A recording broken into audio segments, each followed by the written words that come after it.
Welcome back. It is Chief Strategist Stephen Bannon's turn to take center stage in the latest installment of Real Staff Wars, Trump White House edition. And as more and more Trump insiders say Bannon's days may be numbered, his allies at his old company, Breitbart, are making clear how they see this latest, very public West Wing power struggle. Take a look. Report, Murdoch and White House Dems urging POTUS to dump Bannon, give Trump voters middle finger. That headline references New York Times reporting that Fox chief Rupert Murdoch is among those recommending to the president that Bannon be shown the door. The Dems reference, of course, to presidential son-in-law Jared Kushner and his Manhattan White House allies. Now, we've known for some time Kushner and Bannon are at odds. And Breitbart and many other conservatives view Team Kushner, which includes, of course, the president's daughter Ivanka, as liberals bent on tossing away the 2016 Trump campaign agenda on immigration and other issues. Plus, as this drama continues, we were reminded last night, the former White House Communications Director Anthony Scaramucci wishes he was on the job long enough, just a week, to get Bannon canned. Is Steve Bannon a white supremacist? I don't think he's a white supremacist, although I've never asked him if he's a white supremacist. What I don't like, though, is the toleration of it. It's something that should be completely and totally intolerated. And so for me, not sure that's a word, intolerated, but CNN senior White House correspondent Jeff Zeleny is outside the Trump Tower where the president is. Jeff, a lot of advisors there with the president. There's a big event this afternoon. Is Steve Bannon among them? John, good afternoon. Steve Bannon, the White House chief strategist, is not here in Trump Tower. Of course, he spent so much time last year, the end of the fall campaign, helping Donald Trump, helping him win the White House. He is not here in Trump Tower today. And of course, in Donald Trump's orbit, proximity to power is very important. So Steve Bannon, still White House chief strategist. That title is still operative, I'm told. He is keeping a low profile, we're told. We believe he's still back in Washington, working out of a temporary office in the executive office building right next to the White House complex, which is facing some renovations, John. But so many White House advisors are here. The Treasury Secretary, Stephen Mnuchin, just walked outside of Trump Tower just a few moments ago. We've seen other advisors coming and going all morning. Steve Bannon is not among them. As you were saying in the intro there, so many people are urging the president to remove him. So many important voices the president listens to. There are also, though, some voices, I'm told, that are urging the president to keep him on board. Chief among those, conservative members of Congress, like Mark Meadows of North Carolina. He has repeatedly, I'm told, urged the president to leave Steve Bannon in place, to be sort of worried or wary of removing him because he is a link to the president's base. So this is a decision the president is wrestling with. We do not believe he will make it anytime soon, in the coming hours or perhaps even the coming days here. But Steve Bannon knows he is on shaky ground, if you will. But, John, as we've seen in this White House again and again, it often takes the president a long time to act on staffing decisions. Sometimes he doesn't act at all. Sometimes people who are down now may be up in the future. Steve Bannon is certainly on that list. John? Jeff Zeleny outside of Trump Tower, keeping touch, Jeff, as the day continues. Let's bring the conversation in the room to the point Jeff just made. A lot of conservatives view Steve Bannon as their conduit, and they're frankly very suspicious of the New York crowd. Reince Priebus was the establishment contact. Sean Spicer, his deputy, they're gone. Will the president, I mean, you hear this all the time, and we've heard it before. Is the president ready to do this? No, the answer is no. If he were ready to do it, he would have done it. There's clearly, the president is clearly of two or maybe more minds about this, and this does go to the conflict we've been talking about within the White House, that he has not, we have never seen Trump sort of go full Bannon in policy, and we also haven't seen him choose the other side. The wild card here is now that John Kelly is the chief of staff, will he be fully empowered to turn the Trump administration into what he sees it as? I think, you know, we have almost never seen Trump directly confront and fire people. The question is, what has he empowered John Kelly to do? And certainly part of the calculation is, if you do kick out Steve Bannon, then what does he do? But what does he do? But I think you raise a great question. We have the new chief of staff. Everyone said this man's going to bring order and discipline, military discipline, to the White House. Obviously, there's been a lot of disappointment in the president himself. Last week he was tweeting some things that people thought weren't exactly military discipline, to be kind. If you're John Kelly, if you look at his record at Homeland Security, he and Steve Bannon are probably on the same page on a lot of the tougher immigration enforcement and those kind of things. But if you're John Kelly and your goal is to bring order to this chaotic White House, and you have Bannon fighting Jared, you can't fire the president's family. Is that part of the choice here?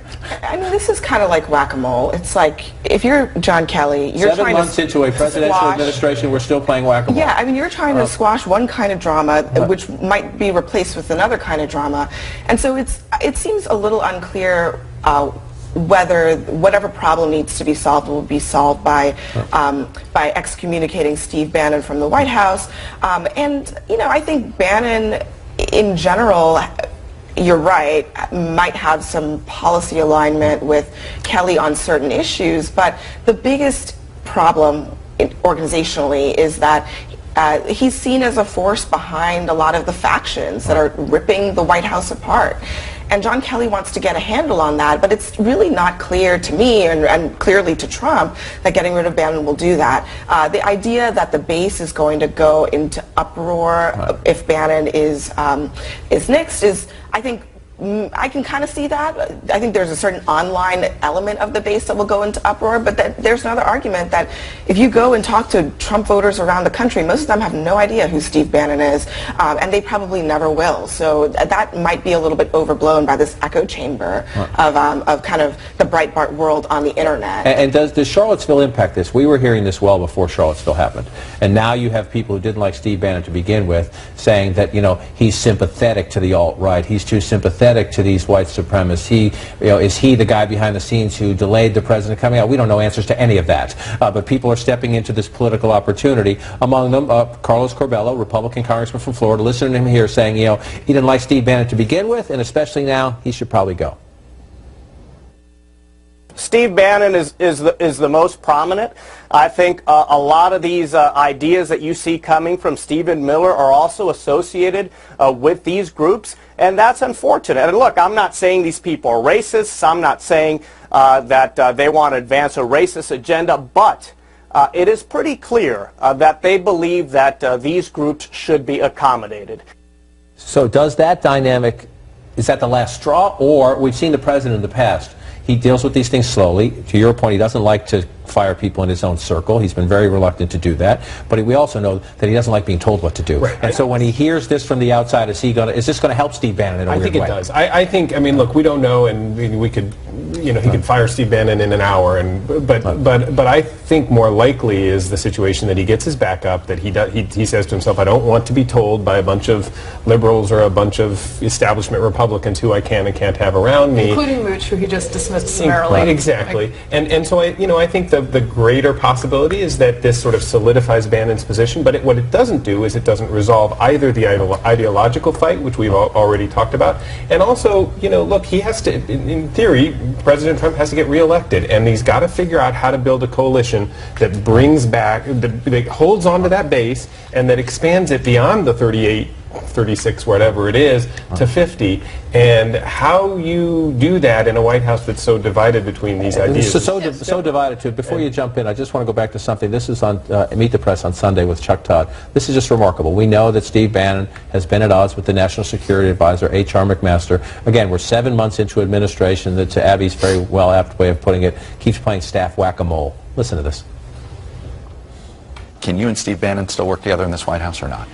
I get to work together with a broad range of talented people, and it is a privilege every day to enable the national security team. You didn't answer. Can you and Steve Bannon work in that same White House? I am ready to work with anybody who will help advance the president's agenda and advance the security, prosperity of the American people. Do you believe Steve Bannon does that? I believe that everyone who works in the White House, who has the privilege, the great privilege every day of serving their nation, should be motivated by that goal. Nice try, Chuck. Strike up the band. What was that? He wasn't clear about where he stood on Bannon specifically. Oh, I think it was Look, I think maybe pretty clearer. Not by name. Look, I think it's so hard to tell because there have been 1,000 rumors about 1,000 people getting fired, many of whom have not gotten fired. But there is an element to this where I think the building buzz sort of reaches a crescendo, and then Trump either at that point decides he's done with this person because it's not doing him much good in his view, or he gets his back up and decides to go the other way. So I think we might be at that deciding point right about now because there has been a little bit more noise about it. I wonder if that was accelerated by the fact that perhaps Jared and Ivanka, who tweeted quite clearly very quickly after the Charlottesville incident, and Bannon might have been on opposite sides of exactly how that statement went down. And then there's the element, too, where with the Sessions sort of trial balloon about, I don't know if it was trial balloon, a very mean trial balloon about getting rid of Sessions, that conservatives, and I would say a different section than would be supporting Bannon, said, hey, like, back off on this. No way. He's doing the work. He listened to that, and that story changed. So we'll see. Well, and Trump, you know, likes to test people. He likes to torture them a little bit. He likes to hang people out to dry. There's a hot seat in the White House. Somebody's always in it. Jeff Sessions had his turn in it, despite all of his loyalty. This may just be Bannon's turn in the hot seat. Next week on Real Staff Wars, Trump edition. All right, it's only been a week, but President Trump's tough talk on China, North Korea seems a little dated. Hi, this is President Donald Trump, and I love the people of Alabama, and I hope you go out and vote for Luther Strange for Senate. It's so important that you do. He's helping me in the Senate. He's going to get the tax cuts for us. He's doing a lot of things for the people of Alabama and for the people of the United States. You hear the voice of the president there backing Luther Strange. That's a surprise to some because President Trump makes no secret of his displeasure with Senate Majority Leader Mitch McConnell. But those two, the president and the Majority Leader, on the same team today as Alabama picks candidates for the Senate seat once held by the Attorney General Jeff Sessions.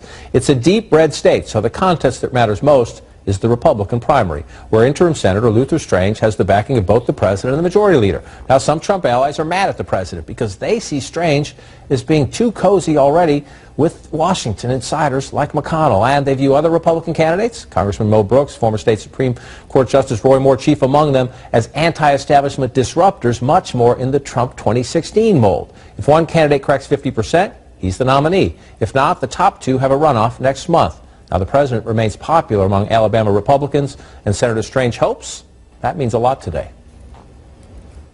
I've done everything you could possibly do to support the president's agenda, and believe me, that's what the people of Alabama want to see done. Molly Ball, you were down covering the Strange race. Can't call you Molly Strange. You were down covering this race, and you write in The Atlantic, Strange himself was surprised. He nearly drove off the road when Trump called him from the White House on Tuesday afternoon, he said. Why is he so surprised? Well, it is actually an unusual thing for a sitting president to intervene in a Republican primary. Now, Strange is technically the incumbent. He was appointed to the seat. He's been there for 6 months. But a lot of the people around the president and around Luther Strange were surprised that Trump would weigh in. It is the first time the president has weighed in a contested Republican primary. He was expected to really stay out of it. Mitch McConnell did lobby him hard to endorse Strange some months ago, but when Trump declined to do that back then, it was thought that it wasn't going to happen. And so even the Strange campaign didn't know this was coming. And the way Luther Strange himself tells the story, he was driving down the highway in Alabama on Tuesday when he got a call saying, please hold for the president, and that's when he nearly drove off the road. We'll see. Nearly drove off the road. He didn't, and so we'll see what happens. I mean, what a rebuke it would be for the president if he did this rare, unusual step and Luther Strange somehow didn't make the runoff. Most people seem to think Luther Strange will make the runoff, and most likely the former state Supreme Court Chief Justice Roy Moore. But the people are voting today. We'll see what happens. You never know in these low turnout, special primaries. Let's look at the other candidates and who has endorsed them. Luther Strange, as we noted, has the support of President Trump and Mitch McConnell. Strange bedfellows. They've been at war with each other lately. Mo Brooks, the congressman, has talk radio hosts and Fox News hosts Mark Levin, Sean Hannity, Laura Ingraham. Roy Moore, Duck Dynasty's Phil Robinson, Chuck Norris. What does this tell us? We have watched, Trump won in 2016 after a hostile takeover through the Republican primaries. The Republicans control the Senate, they control the House, they control most of the governorships. The Republicans run just about everything, and yet, as they do, there's still a civil war going on within the party. What are we going to learn from this? As I keep saying, sorry, broken record, but the GOP won the presidency while improbably going through a very ugly divorce, and they continue to go through that divorce, and that's what we're seeing. I think the thing about this race that's interesting is because McConnell and Trump are aligned, and those represent two very different forces in this battle, it will be very hard to decipher in a special election primary while it's raining in Alabama what force actually mattered here. And so I think that's going to be hard to decipher. And by the way, just for a baseline on where we are in American politics, leading on the Democratic primary, Robert Kennedy Jr., no relation just because his name is Robert Kennedy Jr. Sometimes a name like that helps. Forgive me for being unobjective here, but the Republican's going to win this race. Let's listen to this. Is Mark Levin of talk radio fame has been generally a big supporter of the president. Wants somebody to come into Washington, despises Mitch McConnell, thinks the insiders like Mitch McConnell are part of the big problem in Washington, as more so than the Democrats or even the bureaucracy. Mark Levin and others blame Washington insiders, deal makers like Mitch McConnell. Listen to this disappointment with the president.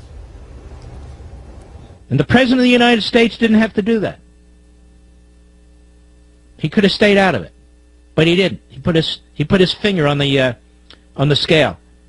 Luther Strange is Mitch McConnell's guy. He's a hack. He's an insider. He's got all the problems that you and I rail against day in and day out. And Donald Trump just endorsed him. Is this a one-shot, isolated frustration by slices of the party and the base that support the president? Or is this, back to the conversation we just had, a guy at 31% can't afford to be losing people, whether it's business CEOs quitting your manufacturing council or your allies in talk radio in the grassroots base of the Republican Party saying you're stabbing us in the back, which are words Mark Levin has used. It's not isolated, and it's not just connected to the conversation we had, but the conversation we're going to have about Steve Bannon and maybe his future, and it's ultimately about this ideological war going on inside that building at 1600 Pennsylvania that's been going on in the party long before Donald Trump came. But when Donald Trump came and really kind of tried to fuse the sort of businessman Trump with all of the corporate interests that we've been talking about with the Bannon Breitbart kind of right wing of the party. And, you know, I mean, we've seen in the past how hard that's been in Congress and how that's played out, and now it's playing out in the White House and in sort of the vying back and forth. And this is you know, another one of those moments. We'll count the votes tonight. We'll talk more about this race tomorrow, but we'll continue the conversation. As Michael notes, it is all connected. Steve Bannon, no Mitch McConnell, is at a most familiar setting, his Trump Tower in Midtown Manhattan. There are big protests outside and also big turmoil inside as talk grows of another possible White House shakeup. This one centered on Chief Strategist Stephen Bannon. Is he going to be gone in a week? That's up to the president. But what do you think? What do you think? What does the mooch think? Well, if it was up to me, he would be gone. It is primary day in Alabama. The Senate seat once held by the Attorney General Jeff Sessions is up for grabs, and the fight among Republicans is a bruising reminder the GOP, even while in charge of just about everything, is in the middle of an identity war. First, though, some breaking news. A fourth resignation from a White House manufacturing council. That, fresh evidence. The political fallout continues from Charlottesville and from a presidential response being panned as too little and very late. Then he came out yesterday with a better response, but it looked a little bit forced and half-hearted. And I think what's affecting the president here is the fact that his prior statements during the campaign where, you know, he went after, you know, he had made some attacks on Mexicans, Muslims, the Indiana judge. And I think, you know, it makes these situations even more treacherous for the president.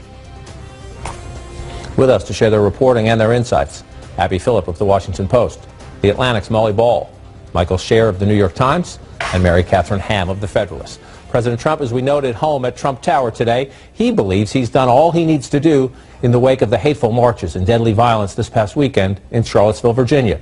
The White House says, for example, there are no plans for the president to visit Charlottesville, and that in his view, the president said all that needed to be said when, after being pressed by senior advisors, he spoke yesterday at the White House. Racism is evil, and those who cause violence in its name are criminals and thugs, including the KKK, neo-Nazis, white supremacists, and other hate groups that are repugnant to everything we hold dear as Americans. Those were welcome words from the president, but to many it was too little, and to even more, it was too late. A second, a third, and now a fourth CEO resigning from the president's manufacturing council because they don't want their brand associated with his. Kenneth Frazier of Merck Pharmaceuticals was first, followed now by the CEOs of Under Armour, Intel, and just moments ago by Scott Paul, who's the president of the Alliance for American Manufacturing. That announcement from Paul came just moments after President Trump wrote this on Twitter. For every CEO that drops out of the manufacturing council, I have many to take their place. Grandstanders should not have gone on. Jobs. Maybe that's the president's reaction, but remember, CEOs track numbers, they track markets, and President Trump's already low stock is in further decline. Gallup's daily tracking has the president with just a 34% approval rating, his disapproval at a new high. 61% of Americans don't like what they see in a president about to hit the 7-month mark. How big of a deal? A fourth CEO? Likely there will be more, even if people aren't dropping off these councils. Less likely to come to events with the president, at least at this moment, to sit next to him. His brand clearly tainted. Yeah, I think this is actually a moment in a series of moments similar to this, but one that's meaningful, I think, because, if we think back 6 or 7 months ago, there was a time when a single tweet by Donald Trump would provoke shudders through, corporate boardrooms, stocks would go down. Now we're seeing almost the opposite, in part because people have, I think, made a calculation that it's too risky. That, perhaps they don't know whether it's going to be a good thing or a bad thing, but the level of risk is too great to associate themselves with Trump. And it's not just in the corporate realm. You're seeing more and more Republicans speaking out, being willing to push back hard against him, including some unusual suspects like Cory Gardner over the weekend. And you're seeing it in the military, with military leaders just saying, we need to have a different process from the way that this president is typically wanting to operate. Twitter is not going to be considered an order in the United States military service, and that's a big deal, and that's been happening for weeks now. I mean, look, I think the irony of the president's most recent tweet about grandstanding is that White House counsels are all about grandstanding. I mean, they're ultimately about sort of that kind of political messaging. In addition to the lack of fear that Abby talked about, that I don't think is there quite as much, there's also not, in the business community and in Republican circles, not as much optimism that the president is the one that's going to help get through their other pieces of the agenda, the infrastructure that so many of these manufacturing companies would have liked to see, the tax cuts that all of business wants to see. If you're not scared and you also don't think that the president is bringing a lot to the table in terms of driving your agenda forward, then what advantage is there to be part of his sort of coalition, especially if the brand is a problem? And just raw math, I mean, if you're at 31%, you can't afford to be losing friends, right? Yeah, well, and he makes it extremely hard to ally with, right? And I think it's ironic because I think he is a very transactional guy, and you could get in a room with him and have a conversation as a CEO, and he might be like, that sounds like a great idea. Let's move on that. But he does so many other things that make it hard to be in that situation. And for politicians as well, where you don't know if he's going to spout off on you the second you leave the room or the second you pass some legislation that was really hard to pass, and 3 days later he's trashing it. Mitch McConnell, right? Or going after a CEO who leaves the board instead of going after, by name, white nationalists. It is fair to say, what are the priorities here? And it's fair to say, isn't it, that what he tweets tells us about what is most important to him, what is driving his own internal conversation. Yes, he read a statement yesterday in a teleprompter at the White House 3 days after Charlottesville, we're told, and I'm sure your sources say the same thing, under pressure from senior advisors saying, Mr. President, you got to clean this up. You got to do a better job here. It took 3 days for an American president to say neo-Nazis are bad. That's a pretty shocking thing in its own right. But then you get the pure Trump in the Twitter feed. And he's mad at these guys for, in his view, abandoning him. He has tweeted about them. First it was Ken Frazier of Merck. Now these other grandstanders, as he calls them. He has not tweeted once about the KKK or neo-Nazis or white supremacists.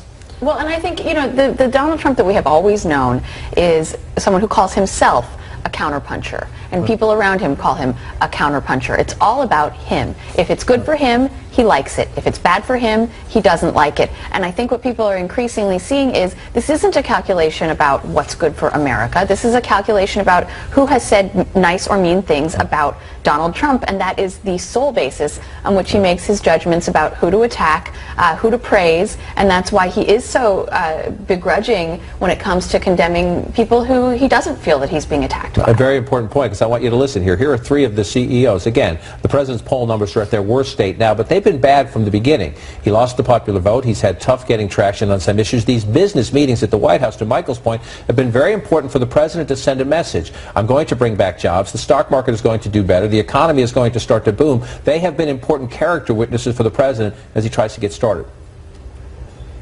I think he's highly passionate. He definitely, to have such a pro-business president is something that's a real asset for this country. It's really in support of the tax and regulatory policies that we see the administration pushing forward. that really make it advantageous to do manufacturing in the U.S.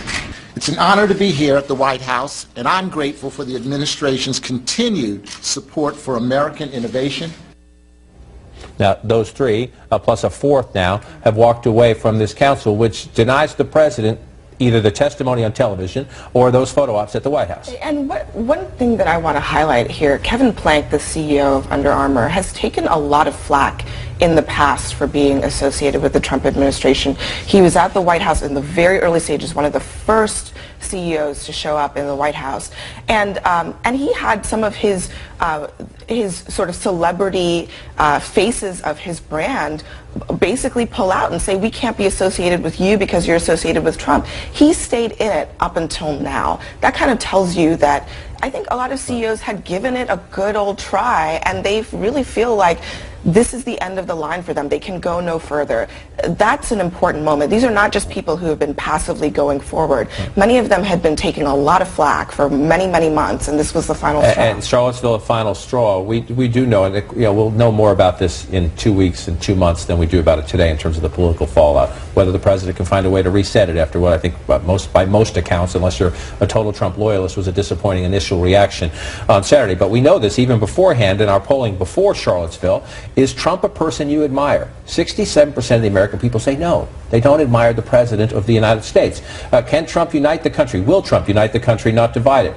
35% yes, 61% no. That is part of the calculation that was already out there in the country before an event like Charlottesville. And I'm going to make what's probably a contrarian argument here, that by attacking these guys as grandstanders or saying I can replace you, I'm not saying that's a presidential thing to do, but it puts the president at least attacking all of them. Whereas yesterday out of the box, he attacked Mr. Frazier, an African-American. In the wake of Charlottesville, an African-American CEO takes what he describes as a position of principle. I can't be around this guy if he's not going to be more forceful about this. The president attacked him, and here's Congressman Charlie Dent saying that particular play by the president, in his view, an especially bad call. I was a bit miffed yesterday when he attacked Ken Frazier. I know Ken. He's from Philadelphia. His father was a janitor. I just thought it was kind of a cheap shot. You know, other CEOs stepped off that council too. He didn't attack them. They weren't African American either. So I thought, he didn't handle that well at all. Now, Charlie Dent has been a critic of the president from the beginning. He's a more moderate Republican. The president's more toxic in his district, if you will, so you have to filter the politics through that. But CEOs leaving the council, more and more Republicans openly coming out with no hesitation now, not trying to sugarcoat their words in any way. Is this some sort of a breaking point for the president? Well, I think it is indicative of a lot of problems on the horizon when, after Labor Day, everybody comes back and they're going to try to pull together as a party to try to get salvage something out of this first year of the president's term. And look, I think Trump's problem is that he's measured. We know him. We've seen him over the last couple of years, and I thought about this the other day, that when you watched his passion on the campaign trail about the people who in this country who were killed by, in his words, illegal immigrants who came to this country and murdered people. There's that case in San Francisco that he talked a lot about. He would sit there at the podium and grip the podium and speak in emotional, powerful terms about his anger and frustration with those cases, and he could go on for 10, 15, 20 minutes at these rallies. And then you watched what he did even on over the weekend, and it just wasn't filled with any of that. You're right. It was reading words off a page. So even if he read the right words, people didn't see, and none of his allies in Capitol Hill saw any of that passion, and I think that's what they're reacting to. Well, and to your point, John, I think it would be one thing if he was intentionally, as a category, going after big business, right? If the attacks on CEOs were part of a larger message that was saying, I'm on the side of the people, I'm not on the side of these fat cat CEOs, because a lot of what was attractive to so many voters who were not traditional Republican primary voters or Republican general election voters was that Trump did seem independent from the Republican donor class and the economic agenda of the sort of one percenters. And so, but this was obviously done as a sort of petty personal retaliation. It wasn't part of Trump really coming up with a coherent message of saying that he was going to fight for the little guy. And you know, the CEOs on that council obviously felt that they weren't getting anything out of the president in terms of the trade agenda or bringing manufacturing jobs back. And he is on the record heaping praise on all of them when they were at those meetings, when they were with him, singling them all out to say nice things about them. But now that they've done something he doesn't like, they're grandstanders. Yeah, a couple things about this. When it comes to the credibility numbers and the lack of admiration, that a lot of that was built into this when he came into office. That's what people voted for. And my question is, how do you, can you possibly, Charlottesville was an opportunity to start to make it better if he had been strong out of the gate. My point is that when you're making that calculation and that's the guy you're voting for, you will lose the guy who has the moral clarity at the podium at that moment. If we're going to have a national conversation about political violence, which by the way should not be limited to one kind of political violence, you need a guy who's careful and clear and knows of what he speaks and is trying to do it responsibly, and this is not who was voted for. No. All right, everybody sit tight. We'll continue the conversation. Up next, 9 Republicans battling out at the ballot box this hour with an eye on Jeff Sessions' old Senate seat, but only one has the backing of both the president and his often nemesis, Mitch McConnell. All right, political junkies, a very big day. Alabama voters hit the polls for a special primary election to fill the Senate seat once held by Attorney General Jeff Sessions. This is a heated, fascinating race. 3 Republican candidates leading here. 2 of them, the top 2, likely head to a runoff. And of course, Alabama is a state that President Trump holds near and dear.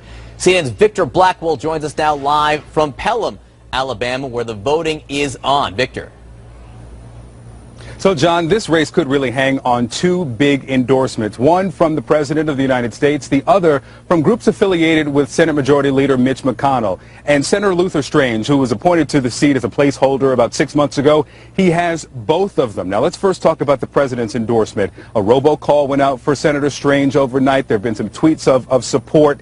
That is a boon for Strange because he and his other frontrunners in this race, the Congressman Mo Brooks and Judge Roy Moore, they have been working for months to prove who is the truest Trump diehard. Why? Well, although the president's approval rating across the country is at an all-time low, among Republicans in Alabama, the president is at near 90%, so that support is big. The other endorsement Strange has from these groups affiliated with Mitch McConnell, hundreds of thousands of dollars for ads on his behalf, that could hurt Strange. Because first, there was the failure to pass a repeal of Obamacare, and that offended voters in this state. I've been here several times talking to him. Second, the president has been attacking Mitch McConnell for several weeks, so that could hurt him as well. Also, why does Mitch McConnell support Luther Strange? Because Moore and Brooks have been saying this. I believe the people of Alabama don't like being told by Washington special interest groups who to consider, and I believe that's going to backfire against Mitch McConnell's boy. I will vote to repeal Obamacare and replace Mitch McConnell. I got that from that. Now, as Mitch McConnell has been struggling to keep 51 votes together, when you have those 2 who are saying that Mitch McConnell should be out of leadership, those aren't reliable votes, and Luther Strange likely would be. The threshold today, as you mentioned, 50% plus 1. The person to watch here is Judge Roy Moore, because analysts in the state believe that he could get close to or potentially surpass that, and if he does, he goes straight to the general election. This state hasn't elected a Democrat to the Senate in 25 years, so if he wins tonight, he could be the next senator from Alabama. If not, the top 2 vote getters will go to a runoff on September 26th. Likely will go against the former U.S. Attorney Doug Jones on the Democratic side, who recently got the endorsement of former Vice President Joe Biden. A lot going on here. Voter turnout, though, expected to be capping out at about 30%. Polls open until 8 p.m. Eastern tonight. John? And Judge Moore, just remind our viewers, Victor, he's a man with a rich history as well, someone who's been very much in the national spotlight for, 15 years. Absolutely. Removed from the bench twice. First, when he was the state Supreme Court judge about I guess 14 years ago when he refused to remove a monument to the Ten Commandments on state property, and then just last year when he enforced the ban on same-sex marriage after it was overturned. He gets an advantage here with state voters, while Mo Brooks loses some points because although he's now trying to say that he's the truest Trump diehard, during the primary he supported another candidate, and those interviews where he is attacking Donald Trump during the primary have been playing like a loop on television. And then there's Senator Strange, who has what his opponents call the critter money from Washington. So we'll see if Roy Moore can get to that 50%.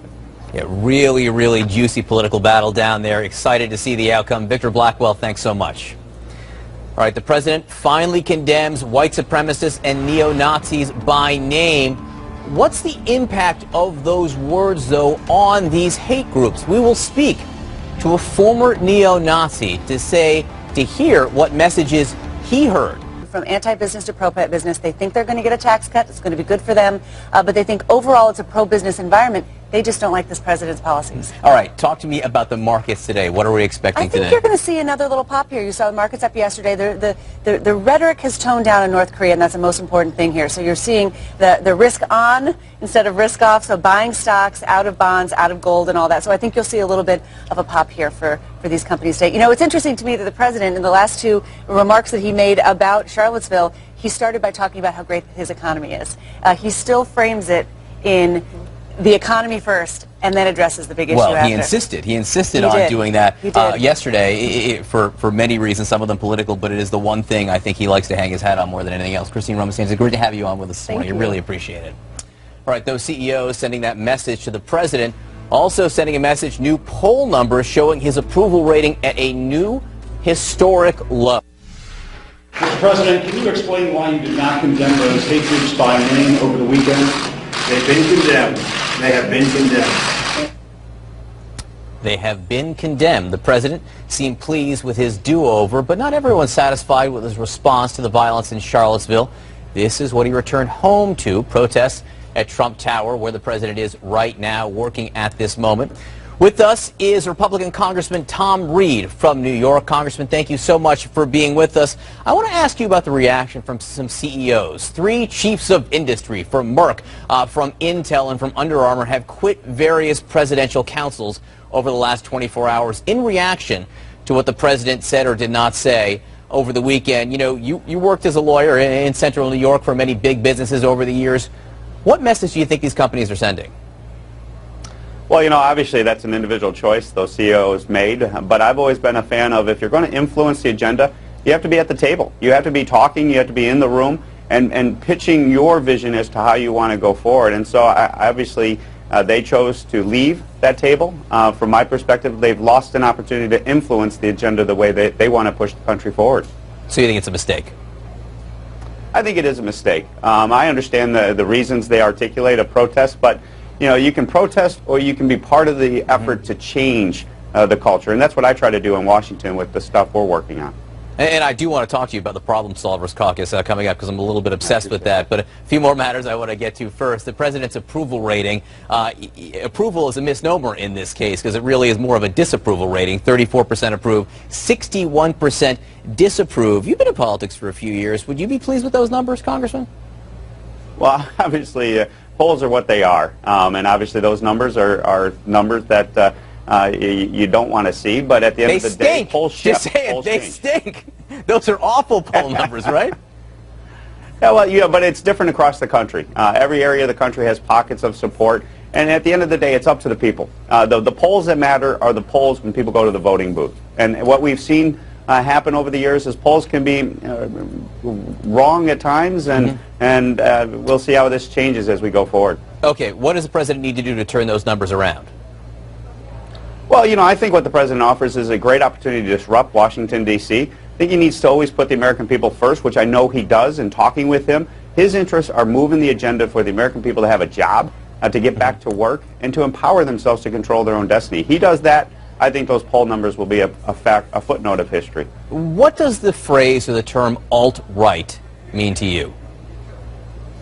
Well, you know, I'm not, you know, I don't participate in that movement, that group. I know it's a label that's given to extremists and folks that are ultra in their beliefs, and ultra-conservative. And from my perspective, alt-right is a label that is out there to try to describe what I believe is an extremist movement on both the right and the left. There's an alt-right movement to the left, as you've seen across the country. Our country has become very polarized. It's time to unite as Americans. That's the voice I'm trying to bring to Washington, D.C. and going forward. When the president, again, I hate talking about Twitter nonstop, but when the president retweets messages from members of the alt-right, or let me just ask a specific question. The president mused this morning that he's considering pardoning Sheriff Joe Arpaio of Arizona, who's been convicted of contempt of a court. But Sheriff Arpaio, among other things, is someone who helped fuel the birther movement. Are these moves, are these actions you approve of? Well, obviously with the sheriff, he's a law and order guy. I respect that. I support our law enforcement, and I know the sheriff's been very outspoken in his beliefs of law and order. And so I could see that pardon happening, and that's the discretion of the president. But at the end of the day, what we need to do is stop the identity politics. We need to identify ourselves as Americans. We're in this all together. And the more that we can unite the voice of Americans, and we can have leadership that demonstrates that, rather than try to divide us with identity politics, we're going to be stronger as a nation and solve the problems we face, which are huge. All right, he may be law and order, Sheriff Arpaio, but he was convicted of contempt of court.